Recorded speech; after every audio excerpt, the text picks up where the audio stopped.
Hello, everybody. Welcome to another episode of Tables, Ladders, and Chairs. I'm your host, Eric, joined as always by my co-host, T. T, how are you? Happy to be home. I hear you. We've been having some days at work, and not to get into all that stuff, but man, thank God for wrestling. We get a nice escape, and we're going to talk a lot about that as we've been off the last couple of weeks. Hope everybody had a great holiday, safe New Year, and all that jazz. We're back and we're ready to talk wrestling. Let's get right into it. Day one, a monkey wrench thrown into the plans as Roman Reigns.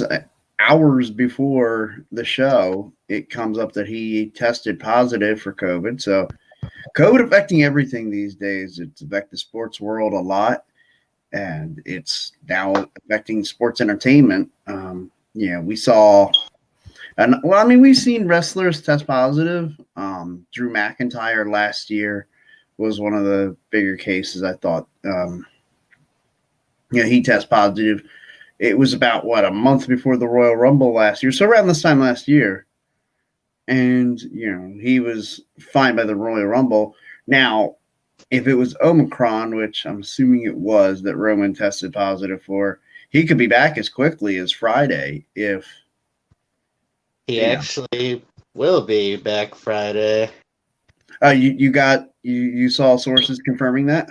Yeah. Okay. Yeah, and I know the rumor is Brock Lesnar, who was slated to face Roman at day one for the Universal title. Instead, they put him in the Fatal 5-Way and had him win the WWE Championship from Big E.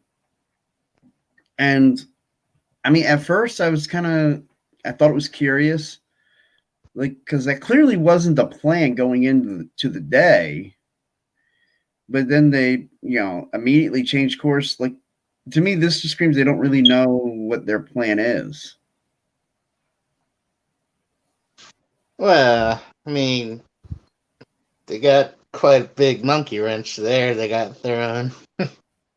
So, well, sure. And you can't have Brock, sit out. Sure, not when he's billed and when you have him actually in the arena. But to me, the plan, I don't know what their plan is as far as the Brock WWE Championship run is, but I would have thought an easy thing to do for him would have been have him hit an F5, and have whoever wins the Fatal 5-Way win off of Brock Lesnar's F5. Now, they did because Brock Lesnar wanted off his F5, but I just found it curious because, again, like we said, Brock wasn't originally supposed to be in the match, so we know that wasn't the plan going into the day. I'm curious what their plan was for the Fatal 4-Way, and I'm curious as to what their plan was for Brock Lesnar, Roman Reigns. And now I guess we're not really going to know, unless they're going to do something to put them together. Because, again, Brock Lesnar's a free agent. He can go where he wants. And he can show up on SmackDown, as he's indicated he's going to tomorrow night. Well, a lot of rumors going around. It might be down the line, I guess, at WrestleMania, a title unification match, but I don't know if I would do that. Maybe. Unless you're bringing the locker rooms together, I wouldn't do it. Yeah. Because, look, again, I'd be fine with them merging the locker rooms, not worrying about this, separate brands. I was never a fan of the brand extension. I wasn't a fan of it the first time they did it. In fact, the closest I ever came to quitting watching pro wrestling was when they did the original brand extension. And I just thought, this is stupid. They're trying to create competition. You're the same company. We all know you're the same company. You can't just manufacture competition. So I didn't like that. Then I still don't like it. And frankly, I think AEW is better than them right now. Like I've been watching AEW. Now I didn't watch last night's show. I just watched the first couple minutes of the Bryan Danielson, Hangman Adam Page AEW Championship match. But AEW has delivered a superior product. Like over the last 6 months, there's no doubt about it in my mind. AEW, their television has just been better than WWE's. And I don't say that to be like, I'm not one of those anti WWE guys and only AEW. Like that's not me. I like it. I like WWE. Like, and I actually think we've had a good product. Now, just I think recently AEW's just been better. And I think the way they're presenting it in such a way that they present it much like it's a sport. They give you guys records over the course of a year. Like wins and losses matter. Like they book it that way. Where WWE, you could have a guy go on like a 10-match losing streak, lose every week for 2.5 months, comes out, wins one match, and he gets himself in a championship match and becomes the WWE champion. See Jinder Mahal. Like, had Jinder Mahal won a match, in 2 years, before he wins a battle royal, gets named the number one contender, and beats Randy Orton at Backlash and becomes the 50th ever WWE champion. Like, I don't think he'd won a match in a while. And then all of a sudden, and I feel like that was their way of showing us. Again, you can bitch and complain all you want about guys not like getting wins, guys not, getting huge opportunities. At any point, we can just turn the light switch and make him the champion. And I feel like that's what they did with Jinder Mahal. I wonder if that is, it's not the plan right now, but at some point, if that becomes the plan with Cesaro, to just be like, hey, you guys bitched and complained. We didn't give Cesaro an opportunity, as if you needed 6 months of him working up to becoming a champion. Then we can give you 2 matches. He's in the title picture and he wins the championship. That would be nice. But doesn't it kind of seem like that? Like that's one of the things they like to do is to demonstrate to the audience. We don't need a 6-month build to make a guy a champion. Yeah, and with Jinder specifically, that was during the time where they had some big deal with India, so they're like, hey, let's make our Indian wrestler WWE champ. It would be perfect and increase the deal and all that. Oh, absolutely. Yeah, no, make no doubt about it. That's why they did that. And they had him beat Randy Orton in a great match. And I mean, I love the whole anything can happen perspective of it, but right. Yeah, they should have some kind of more of a build up. Like as opposed to just winning one match and then boom, number one contender. Right. Whereas like AEW is a specific ranking system. They rank guys like 1 through 5. They move guys into that top 5 and they have them win matches. And they have a bunch of shows, like they have a YouTube show, AEW Dark, and then AEW Elevation, that is meant for the younger talents to get some airtime in on a YouTube channel. And hey, look, we like YouTube. We do YouTube. So you can do things that way. I don't understand why WWE doesn't do more of that. And look, and it's not just for the younger talent. Like you see guys all the time, like guys who are on the big shows on Dynamite and Rampage, who then they'll put in there and let them win 3-4 weeks in a row on AEW Dark or AEW Elevation. And WWE could do stuff like that. I mean, I'm not suggesting they need to put out more shows, because I think the last thing we need to do is, even more overexpose some of these talents. But look, I like the idea of unifying the locker room, making it like one big show. Look, guys don't have to be on every show. Like, you don't have to have Roman Reigns spending 20 minutes talking on every episode of Raw and SmackDown. Like, if we were to unify the locker rooms, you don't have to have your main event guy spending 20 minutes in the ring at the beginning of every Raw and every SmackDown setting up the main event. Like, you can announce ahead of time, hey, we put together this match. It's happening in the main event of Monday Night Raw this week. Oh, it's a big deal. You know, like, you can book it that way and not have to do these long setups. That way, like, as opposed to putting guys in, you know, these 20-minute segments, that's all to just say, hey, we want these two guys to fight. What's wrong with putting, like, Ricochet and Sheamus in just a real banger of a match, like, for 15 minutes? You see 5 minutes, and then you say, oh, wait, great. Check this out, guys. These two guys who've had this rivalry going for a while, they're going to face each other tonight. Like, what's wrong with that? You know, like the saying, I hear wrestlers and, you know, commentators, everybody who has anything to do with wrestling say all the time, less is more. But that's one of those things where less of that talking, less of that buildup is more.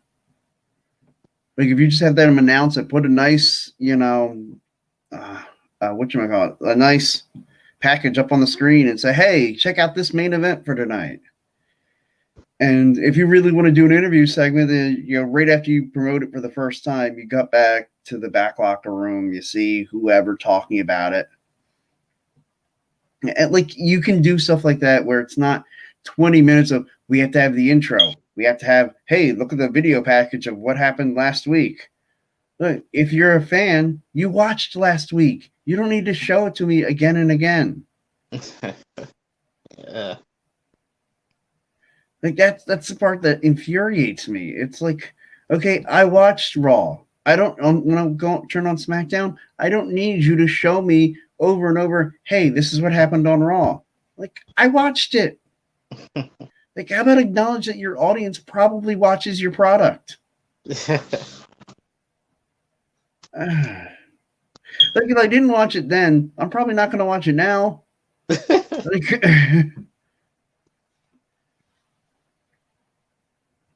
and I mean, what is your feeling on the 24/7 title right now?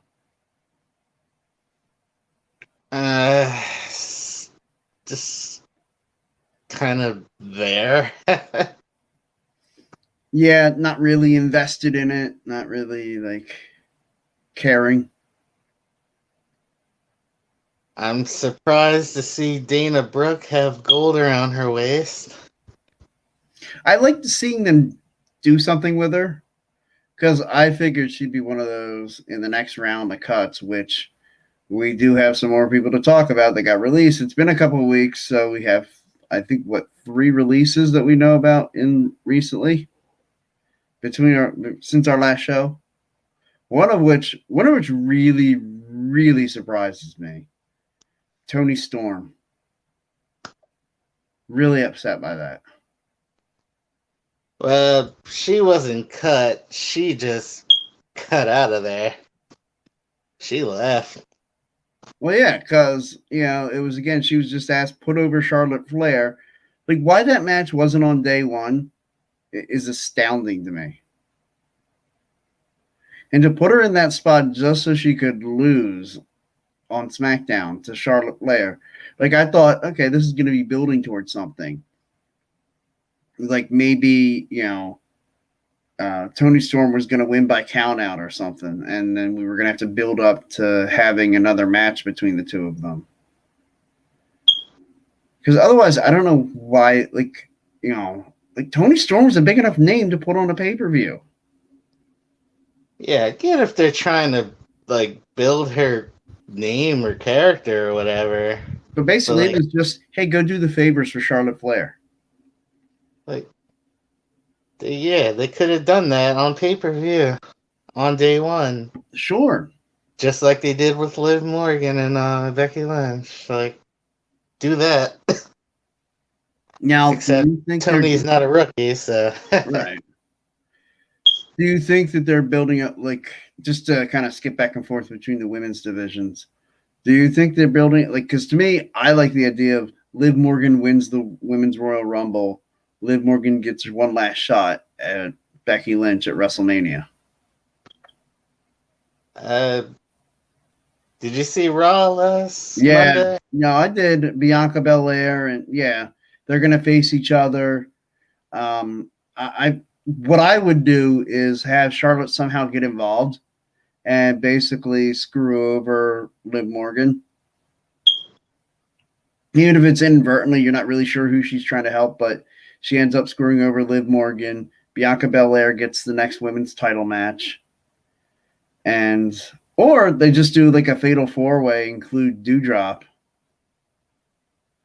And yeah. I think And, that's what they're doing. I heard it was a triple threat. yeah, Dewdrop versus Bianca versus Liv Morgan. And I like, and maybe you could do fatal four-way as long as Liv Morgan is not involved in the pin. Like, I feel like you could still not lose momentum. And like, if you have Becky pin Bianca or Becky pin Dewdrop, like, I feel like you could still then have Liv Morgan wins the Royal Rumble, Liv Morgan, Becky Lynch, WrestleMania. And you could even build it as Liv's last shot. Like, Becky has to put it in the contract. If she beats Liv, then Liv can't challenge for the Raw Women's Championship again, as long as Becky's champion. Kind of like the Drew McIntyre and Bobby Lashley thing. Which, how about Bobby Lashley challenging Brock Lesnar at the Royal Rumble? Everybody's been saying they want to see Lashley and Lesnar at WrestleMania. Yeah, I'm finding it a little bit early, having a little Lesnar-Lashley Royal Rumble. Finally. I mean, I'm excited about that. And I guess that was really the plan behind giving Brock the title, was just, you know what, we'll go ahead and give the people what they want. They want Lashley and Lesnar. And at some point, you've got to give your audience what they want. and unless they have some kind of wacky finish, I'm pretty sure Lashley's not going to win. But who knows? Well, a lot of these matches, it's like, I'm not necessarily worried about who wins. And I know, like, I was just talking about AEW and the wins and losses matter. But this is WWE, and wins and losses don't seem to matter. No, they don't. And so, like, I'm fine with Lashley losing to Lesnar. I don't know what you do then, like, because you talked about the title unification match possibly happening at WrestleMania between Lesnar and Roman Reigns. Well, you know, we have this event, the Royal Rumble. The winner of the Royal Rumble is supposed to challenge for the championship at WrestleMania. Like, is it a triple threat unification match now? I mean, Oh, yeah, the Rumble. That's an yeah. important thing. Yeah, that's kind of a big deal. That would be... Yeah, that'd be cool. The winner of the Royal Rumble added to Lesnar versus Reigns. Lesnar versus Reigns versus, I've been telling you who I think is going to win, Drew McIntyre. Although, I'll tell you what, as much as I love the idea of Drew McIntyre winning, again, a second time in 3 years, I'll throw a name out there of a guy who about the only thing he hasn't done is win a Royal Rumble match. And I'd love to see him get to do this. And when I say it, you're going to be kind of surprised that he hasn't won one because of everything he's accomplished. AJ Styles. Would love to see AJ Styles put in the mix of Roman Reigns versus Brock Lesnar at WrestleMania. I can see that. One thing AJ hasn't done is main event WrestleMania. That would be the perfect time. Yeah, now they got rid of the dead weight Omos. Now, what are your feelings on Omos? Like, I felt like he could have been good, but I don't like the no selling of anybody. I don't like how they just have him as this monster who can't be stopped. Like, beating Randy Orton easily, beating AJ Styles easily. That's a lot of pressure to put on him. Because ultimately, like, he's got to be able to deliver a good match against a top tier opponent. Like, you've had him beat AJ Styles easily. Who do you now put him in the ring with and say, okay, this is a believable big time confrontation? I don't know. It's like they're trying to make another big show, a main event big show, but Right. Or like, I feel like this is like kind of what they did with Braun Strowman. They booked him pretty much, so yeah. big to start, and then like it was like okay, but at some point somebody has to be able to contend with him.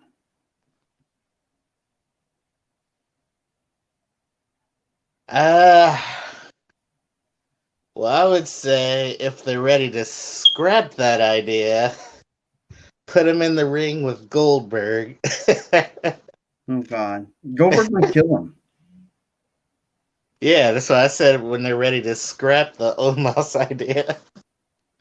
Yeah, no, and I don't mean as in like he'd squash him in the match. I mean like those two are so irresponsible, and they're like Omos. Like I give Omos a pass sort of because like he's so new, but Goldberg is just so bad and reckless in the ring that like he might really kill him. Like he might try to lift him up with a jackhammer and just drop him on his head, and the lights go out. So I feared for Lashley back at what was that, Crown Jewel? SummerSlam, Crown Jewel, yeah. When they were actually talking, Goldberg was like, "I'm gonna kill you," blah blah blah. He Yeah, might and like, actually do wait, it. no, he might actually accidentally do that. Yeah, I'll tell you, like, boy, a Goldberg Omos, whew, that screams a Crown Jewel event. Or if they could get Goldberg to agree and they really want to get Omos over, then yeah, a win over Goldberg would definitely. Well, I mean, that would, yeah, at that point, then you've got to put him in the championship picture. Now, Uh, we mentioned the idea of AJ Styles or Drew McIntyre winning the Royal Rumble and being in our triple threat match for the unification of the WWE and Universal titles. What if you had Omos win the Royal Rumble? Imagine the humanity in that match. Omos versus Roman Reigns versus Brock Lesnar. well, I'm sure Lesnar would keep him in check if he tried to do something he wasn't supposed to. Brock Lesnar takes Omos to Suplex City. And then there's also Reigns, who wouldn't take any crap either. Right. And that's the thing. Well, like when they were doing this with Braun Strowman, like it ended up having to be Roman Reigns who got into these big physical battles with Braun Strowman. And I wonder if something like that is what they're going to end up doing with Omos, putting him in there with another big monster. And like, a Roman Reigns, a Brock Lesnar seem to be the only ones that would make a lot of sense. Because I feel like, if you tried to say Otis is one too, like Otis, like I feel like Otis is destined at the Royal Rumble to be like the guy like, oh, maybe Otis can eliminate Omos and Omos is gonna eliminate Otis. Or, I guess, to keep both of them away from the main event scene, have them eliminate each other, and then they could feud for a little bit, even though they're You'll be both fun. heels. Yeah, you'll be fun if say at the Royal Rumble, Omos and Otis, like one of them comes in, like the other one's already there, and one comes in. AJ Styles and Chad Gable are both already in the Rumble match as well. Like Omos and Gable are kind of fighting by the ropes, and AJ comes scooping in and eliminates Otis, and Chad Gable eliminates Omos. And then AJ and Gable look at each other and they start going at it. Even though, I mean, I know AJ and Omos aren't together anymore as a team, but like, I don't know, it'd be funny to kind of in their own way acknowledge those two tag teams kind of running into each other. They should have. I don't know why they didn't. Right. To me, it's like they're the same, like they're the same kind of team. Like the same concept was used. Chad Gable, this smarter, smaller guy, leading Otis, this big brute. AJ Styles, the veteran, and the like. Sometimes I feel like WWE doesn't realize how good AJ Styles is. And they still have Apollo and Commander Aziz. Yeah, same kind of format, those three teams. And the thing is, they were all three teams on Monday Night Raw. I really feel like they were premature in the breakup of AJ and Omos, because you could have, like, man, that triple threat tag team match. AJ Styles and Omos versus Gable and Otis versus Apollo Crews and Commander Aziz. Oh, that would be pretty cool. Yeah. At one point, having the three big guys all in the ring against each other. This is reminding me back when Umaga and Great Khali roamed the earth of WWE. Oh, I know. Yeah, and the thing is, both those guys were good in what they were asked to be, like these monster heels who were tough to take down, but they were put in place so they could put over like the white meat babyface, to put over the John Cena. Now, I want to switch gears a little bit. So we talked a little bit about day one. Like, I love what they're doing with the RK Bro. Like, I still think that we're destined to have RK Bro break up and Orton versus Riddle at WrestleMania. Still calling it. Still calling my shot that that's going to happen. I really like, like I said, day one I thought was good. I liked the Fatal 5-Way. I know it wasn't as long as it probably should have been, but it was good. It was entertaining. Like, they went right after it. Yeah, plenty of spots. Brock was plenty involved. Yeah. Oh yeah. Brock did do work on Saturday night. I got to tell you, as somebody who works Monday through Friday, I know your days off kind of rotate. I love the Saturday night pay-per-view as opposed to Sunday night. Like, I absolutely love it. Like, look, man, I'm 41 years old. I don't go out on a Saturday night anymore. Like, I like to sit home and I want to find something good on TV to watch. It was so nice being able to put on day one and watch that on New Year's Day, especially after being hungover from New Year's Eve. And I also thoroughly enjoyed New Year's Evil. Watched that in its entirety last night. That was fantastic. Mandy Rose, great triple threat win. I loved the 6-man tag, Riddle teaming with MSK against Imperium and Walter. And like I said, the triple threat with Mandy Rose retaining the NXT Women's Championship. I feel like this means Raquel Gonzalez probably moving up to either Raw or SmackDown. I would think she'd make perfect sense to replace Toni Storm on SmackDown. That's exactly what I was thinking. Hey, great minds think alike. And so do ours. Either her or EO. One of them has to get called up. But hopefully get called up well. Right, and that's the thing. I want it done right. Okay, but I want to talk about the NXT Championship match. Really, really thoroughly enjoyed that. Braun Breaker is someone who's kind of grown on me. When I first saw him, I thought he's just some dumb meathead. And then I realized he was Rick Steiner's kid, and I was just like, okay, like, does he have Scott Steiner's math skills? But then I saw him work. The guy can go. And he's got a good style, cuts a great pace. He's one of those guys. I haven't seen anything that I don't think that he's not really good at. You know what I mean? Like, I haven't found a weakness in his game. And I loved the focus that it was all about winning the NXT championship. He came in with that goal in mind. He wanted to be NXT champion. And now he's achieved it. They had the great moment after NXT went off the air. Rick Steiner, his father, coming in the ring. And beforehand, I don't know if you saw Tommaso Ciampa walking up and shaking Rick Steiner's hand.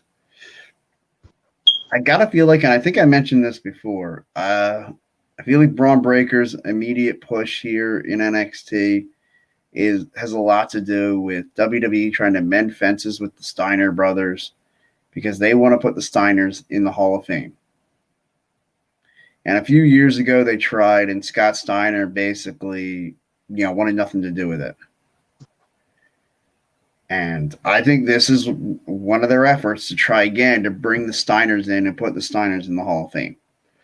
And one of the ways they're trying to play nice is to give a monster push to Braun Breaker. Now, I think we're the benefactors because we're seeing a nice push for Braun Breaker. I think he's fantastic. I think he'll do a great job as NXT champion. Or is this too much too soon? The kid's definitely earned it. Mm-hmm.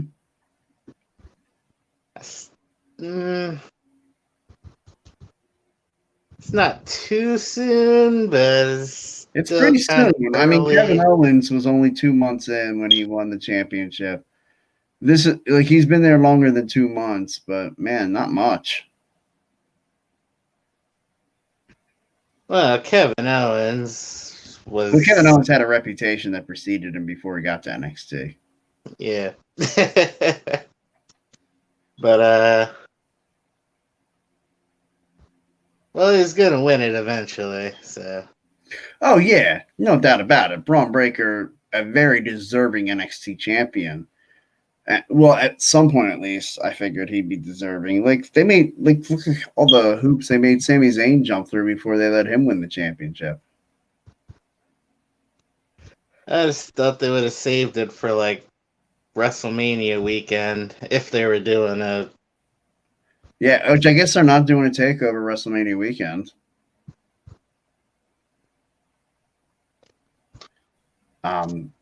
Heck, are they even going to do a SmackDown WrestleMania weekend?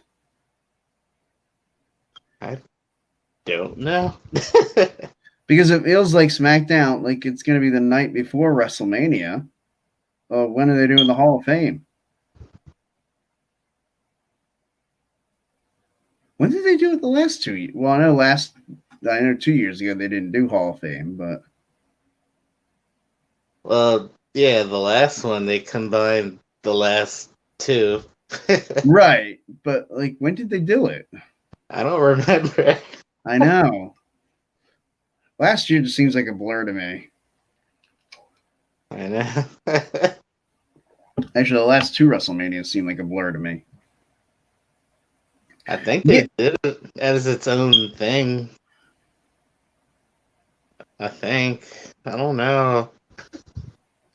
Would they have done it that Thursday night? Well, they couldn't have any fans there, so they could have just taped it whenever and aired it on that Thursday night. Oh, wait. I think they did it as a network special on like a Wednesday or a Thursday. Yeah, because NXT was Wednesday. They did Hall of Fame Thursday, and then SmackDown Friday, WrestleMania Saturday and Sunday. Boy, it's going to be a lot of wrestling that week. I'm not complaining. I'm just saying it's going to be a lot. feel like I'm going to need to take a vacation just so I can watch it all. Not a bad idea. Got to be honest, I've heard worse ideas. I'm going to take a vacation so I can watch TV.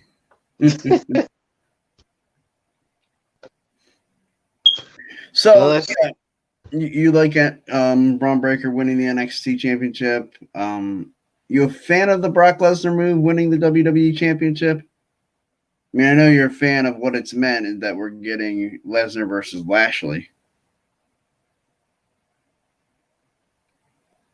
I'm with it. Like I'm with this farmer Lesnar. He's a good guy. Well, now it's like I kind of wonder, is he a good guy? Because he's got Paul Heyman back with him. And what He was shaking hands with and taking pictures with fans and all that. yeah. I mean, I think he's We're face. in Bizarro world. Huh? We're in Bizarro world. Brock Lesnar, a babyface. And, Lesnar reigns, I would assume that's happening at WrestleMania now. As opposed, think of it, they went from having that match to be on day one, the first pay-per-view of the year, to now you're probably headlining WrestleMania, champion versus champion, and then whoever wins the Royal Rumble as a third member of it. It's going to be pretty cool.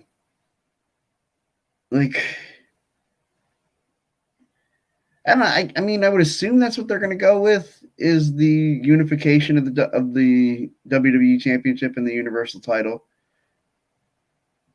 To me, if you go that route, I say just embrace the fact that you are unifying Raw and SmackDown, have the tag team title unification match, and have the Women's Championship unification match. And you can have the winner of the Women's Royal Rumble in the triple threat for the WWE Women's Championship. So, assumedly, Becky Lynch for oh god, we don't want to get Lynch and Flair in the ring again. Look, I know people get sick of it. I personally am not sick of it. I could watch them wrestle all the time. I don't mean the match itself. That would be phenomenal. I just meant from the backstage standpoint. Oh yeah, the women will be like, yeah, all the girls in the back will be, oh look, it's just Charlotte and Becky again. But it's like who you put in that spot. Like you could maybe have Rhea Ripley win the Royal Rumble and Rhea talk about how she's so sick of it. Charlotte or Becky.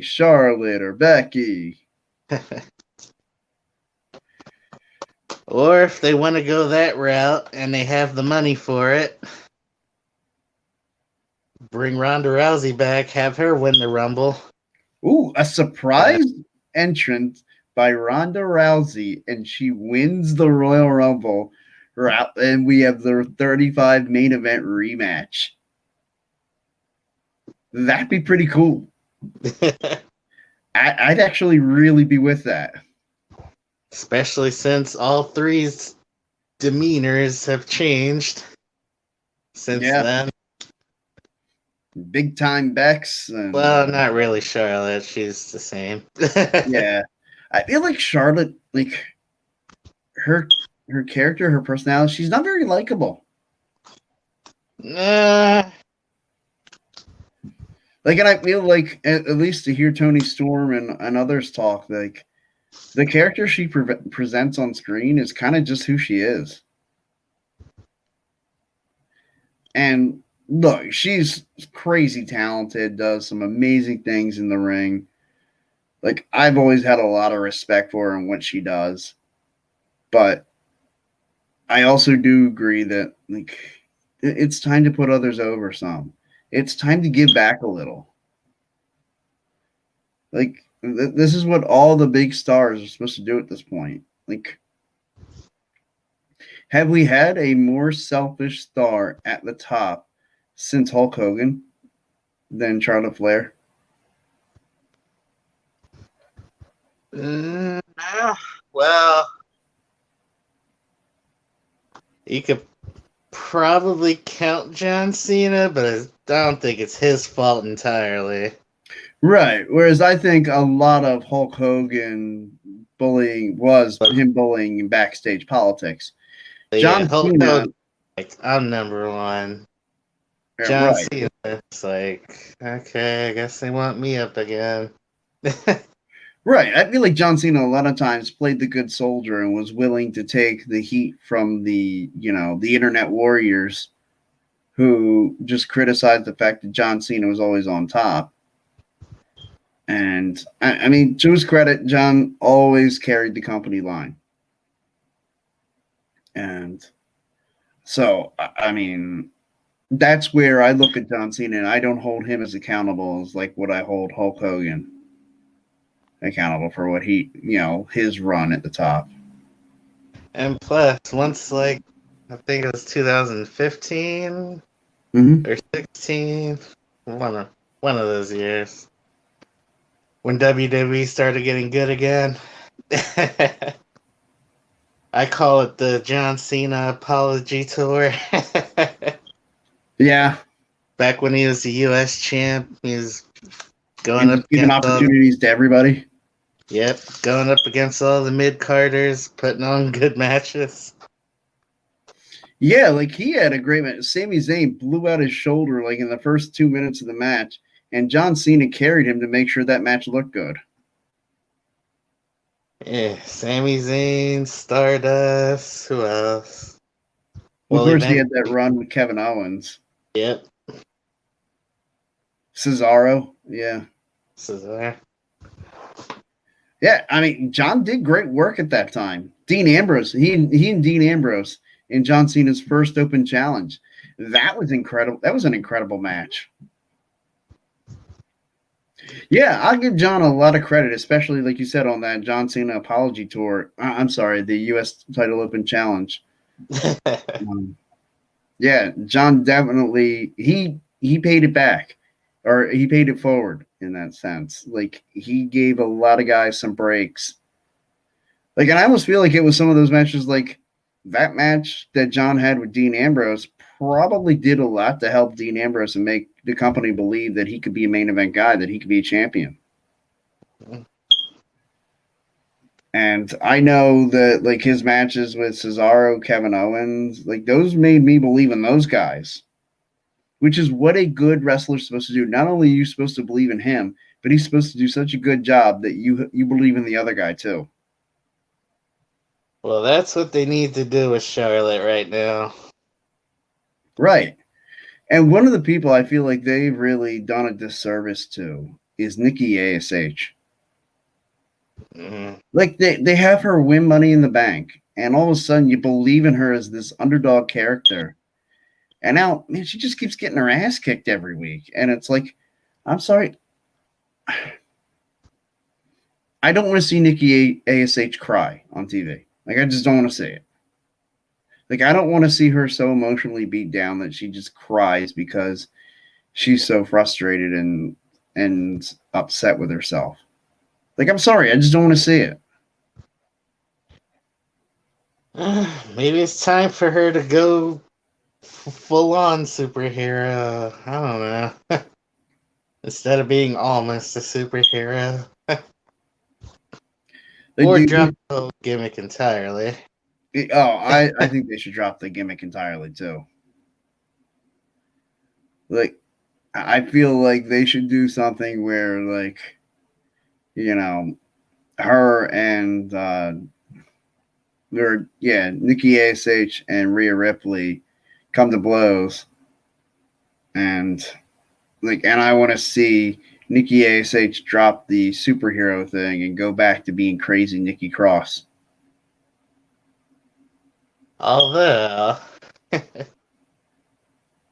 if they were to somehow turn Nikki heel, she could do like some kind of hybrid of the two Nikkis and create like a super villain character. Ooh. Kind of not Harley Quinn, but I don't know, something along there. All the pieces are there. I tried. And you know who would be great to bring in to help stop Nikki Supervillain? Your very early on role model for all the young girls out there.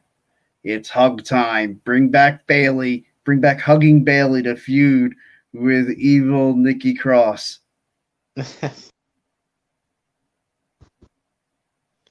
As soon as she's healthy. I think that would be fun. Or what would be even better is Bailey teaming with Nikki Supervillain. And they become the Supervillain Women's Tag Team Champions. I'm with it. And maybe, you know what then you could have?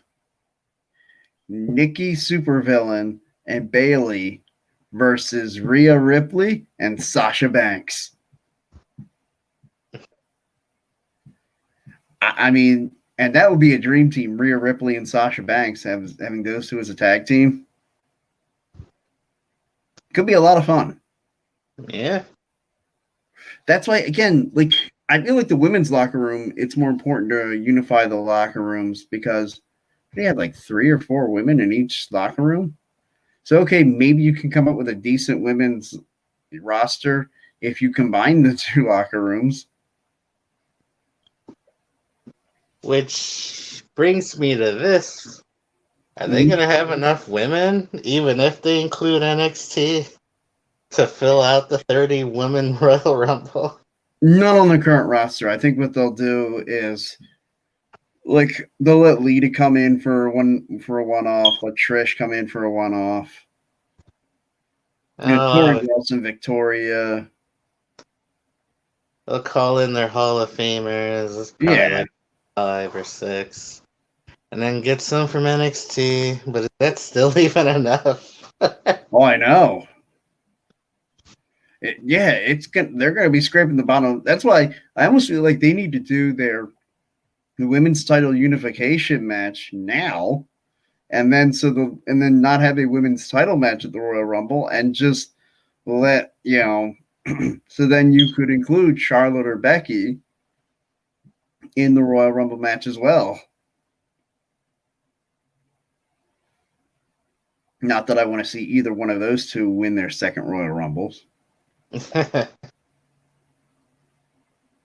mean, I guess we're going to get in the next couple of years maybe Bailey and Sasha Banks win so we can have all 4 of the 4 horsewomen have won a women's Royal Rumble. That won't stir up any trouble in the back. Well, Bailey should have a Royal Rumble win. Mm-hmm. And you figure she's probably going to be healthy right around Royal Rumble time to come back. I hope. We need Bailey back. Yeah, we do. She was the MVP of the Thunderdome era. Yeah. At least the Performance Center era. Like, she was hilarious during all of that stuff. Her interactions with Michael Cole during those times were so great. And, like, I don't know if you remember the first, I believe it was the first Monday Night Raw of the lockdown era, where Triple H was one of the announcers. And I believe it was Bailey coming out there asking for a microphone to talk to and Triple H goes, "Wait, you mean you can't just go talk to her? There's nobody else here."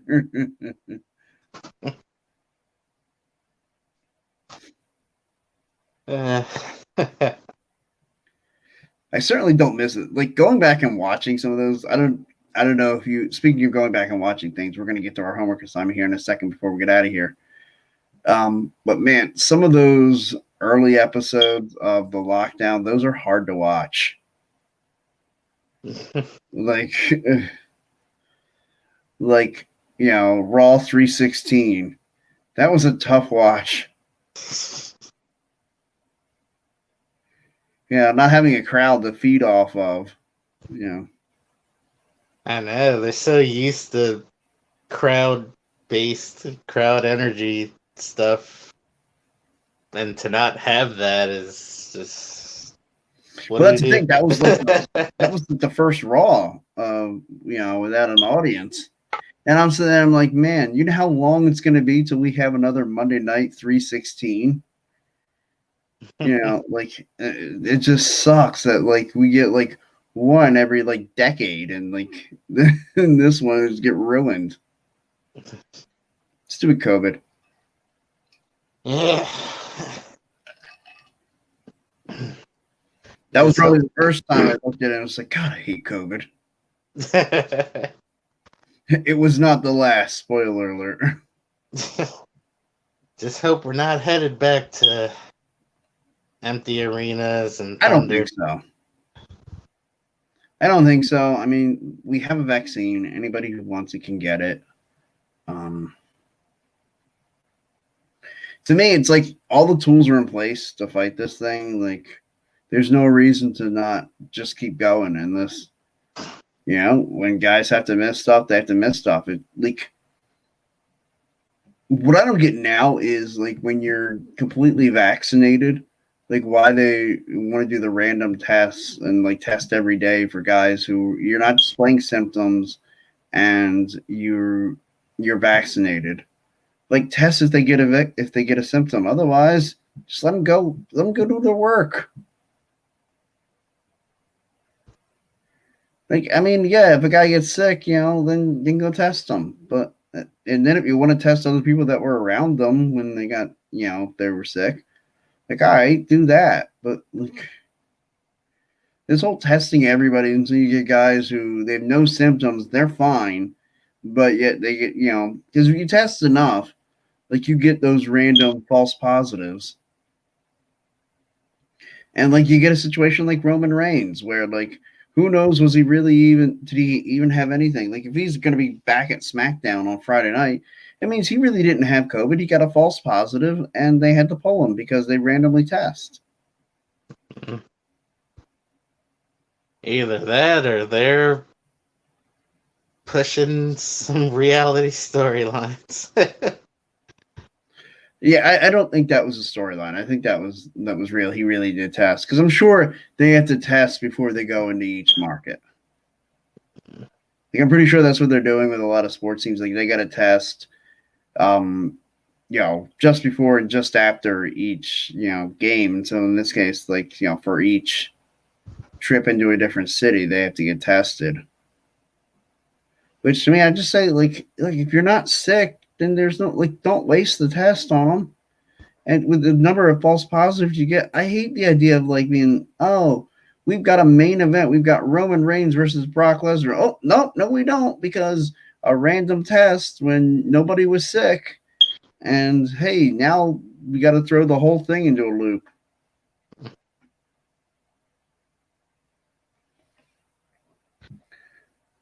I guess it worked out in the end, though. It did. We're getting Lashley Lesnar. There we go. That was all worth it.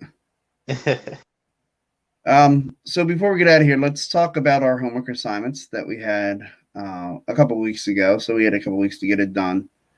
You had the 3 Stages of Hell match from Armageddon 2002, Triple H and Shawn Michaels, which during that time period and leading all the way up to their Hell in a Cell match in, I believe it was 2004, man, like those two, you just put them in a ring against each other and it was just magic. And this match was no different. First, the street fight. I mean, they could have did without Ric Flair doing the interfering things. Well, I mean, they threw him out anyway, but then he came back after the second fall, I think. Right. But they just could have did without Flair entirely and just let them kill each other, figuratively speaking. Yeah, I completely agree with you. But it was a real banger of a match. Like, just like the banger of a match you gave me to watch. I watched it before. Watching it this time, like, it was just so much fun. The 6-man Hell in a Cell. Love the spot of Undertaker throwing Rikishi off the top of the cell. Like, that's one of my favorite spots. I don't know how Rikishi did that, or how much they paid him to do that. Right? That is a scary ass bump. Yes, it was. And then I love Kurt Angle after all that action, just sliding in there, one arm over, getting the cover. It was just you gave me two real. We each gave each other two real physical matchups, and something tells me this week's not going to be any different. Because I know I told you, but I'm going to now officially announce it. Your homework assignment for this week is a 3-on-2 handicap match inside Hell in a Cell from Unforgiven 2006. And that is DX, Triple H, and Shawn Michaels versus the McMahons and the Big Show. That is your homework assignment for this week, sir. Mm-hmm. And I told you we can take it any way you want as far as whether this is a Hell in a Cell week, if this is a handicap match week, if this is, Shawn Michaels theme, Triple H theme, Big Show, the McMahons, however you wanted to take it.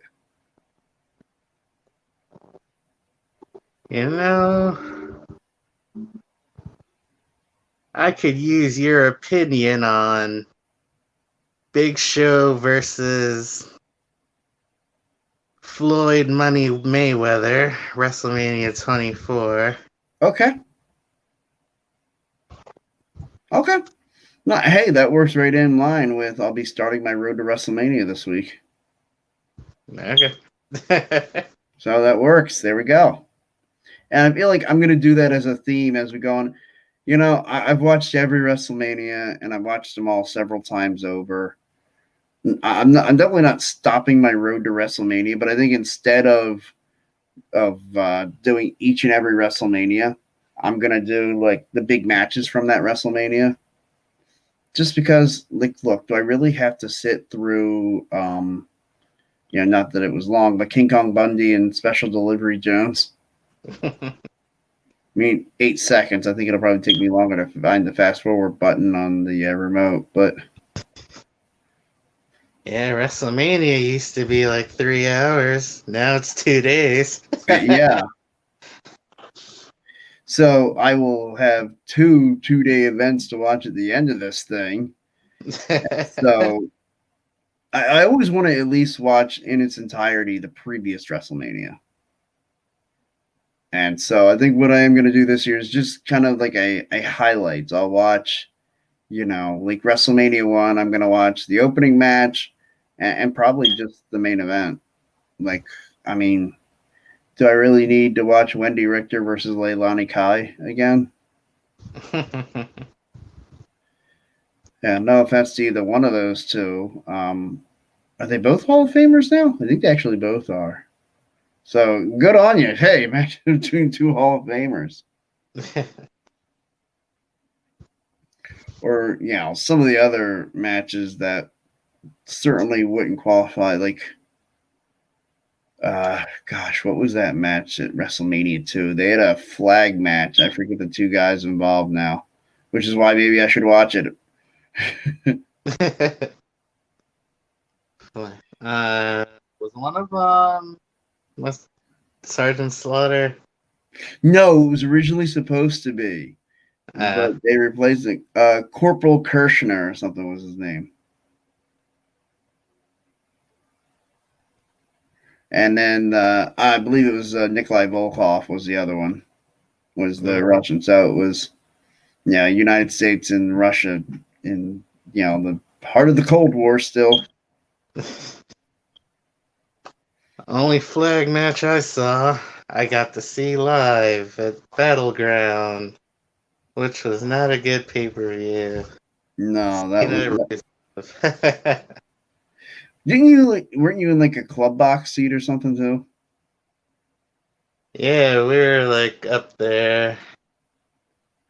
But once the Punjabi prison came down, that was it. You couldn't see crap. Yeah, it wasn't much better on TV. All right, everybody. So I think that's going to be the show tonight as we're about to hit the hour mark. So Iron Man. I know we were Iron Men tonight. Everybody have a great night, great weekend, and happy wrestling. Mm.